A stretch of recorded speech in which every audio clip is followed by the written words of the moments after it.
Seorang suami tega menikam istrinya hingga meregang nyawa di kota Makassar, Sulawesi Selatan.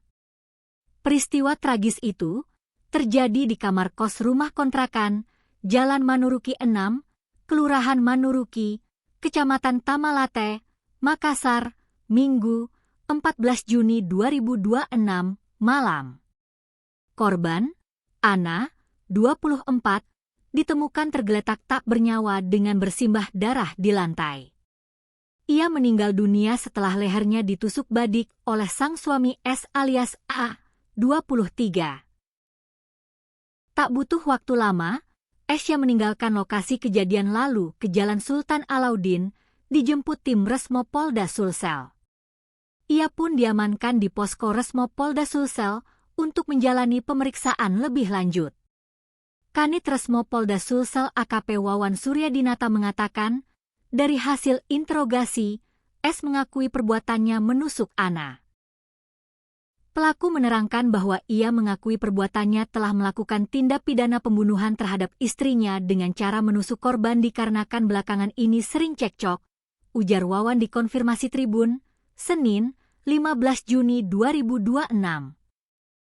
Lebih lanjut dijelaskan Wawan, amarah S memuncak saat sang istri Ana meminta untuk berpisah. Pelaku melakukan pembunuhan ini dikarenakan korban ingin pisah dengan alasan pelaku tidak ada pekerjaan tetap dan sering berbicara kotor kepada pelaku, bebernya. Lebih lanjut dipaparkan Wawan, saat melancarkan serangan menggunakan badik, korban dalam posisi duduk. Usai terkena tikaman badik di bagian leher, lanjut dia, korban langsung terbaring tak sadarkan diri.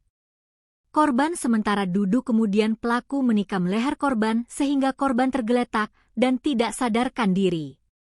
Kemudian pelaku membalikkan posisi badan korban menghadap ke bawah, tengkurap, ucapnya. Selain itu, diduga sempat memunculkan alibi bahwa dirinya juga mendapat perlawanan dari korban. Namun kata Wawan, luka yang ada di tubuh A bukanlah akibat dari perlawanan korban. Luka yang terdapat di tubuhnya adalah hasil perbuatan sendiri. Setelah menikam korban, pelaku meninggalkan tempat kejadian lalu bersembunyi di rumah keluarganya, tuturnya. Ketua RT 1, RW 4 Kelurahan Manuruki, M. Muzakar, 58, ditemui di lokasi, menuturkan korban dan suaminya telah dikaruniai 1 orang anak. Mereka belum genap setahun tinggal di kamar kos kontrakan rumah panggung itu. Ia pun mengaku belum mengetahuinya persis pemicu terjadinya peristiwa pembunuhan itu. Dia kontrak rumah di sini, belum cukup 1 tahun dan mempunyai 1 anak, ujar Muzakar. Kalau masalahnya belum ada yang tahu sampai dibunuh karena tetangga kamar juga tidak ada mendengar kalau terjadi pembunuhan, lanjutnya. Lebih lanjut diungkapkan, korban selama ini bekerja di SPPG. Namun, ia mengaku belum mengetahui persis di SPPG ia bekerja. Suaminya saya tidak tahu kerja di mana, tapi kalau ini korban menurut informasi dia bekerja di MBG.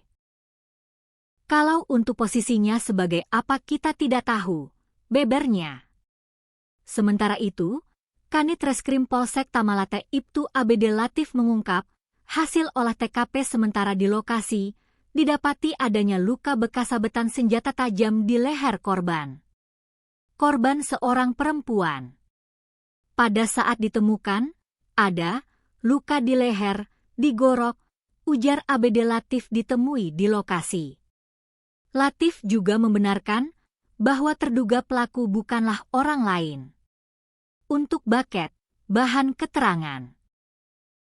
Sementara yang kita temukan pelaku itu diduga suaminya sendiri, sebutnya. Saat ini terduga pelaku telah diamankan kepolisian beserta barang bukti pisau yang diduga digunakan mengakhiri nyawa istrinya. Pemicu dan motif di balik peristiwa pembunuhan itu, lanjut Latif, masih didalami. Untuk sementara belum kita ketahui apa, karena kita belum melakukan pemeriksaan. Barang bukti ada beberapa, terutama pisau yang dipakai, kemudian HP, baju korban yang diamankan sementara, tuturnya.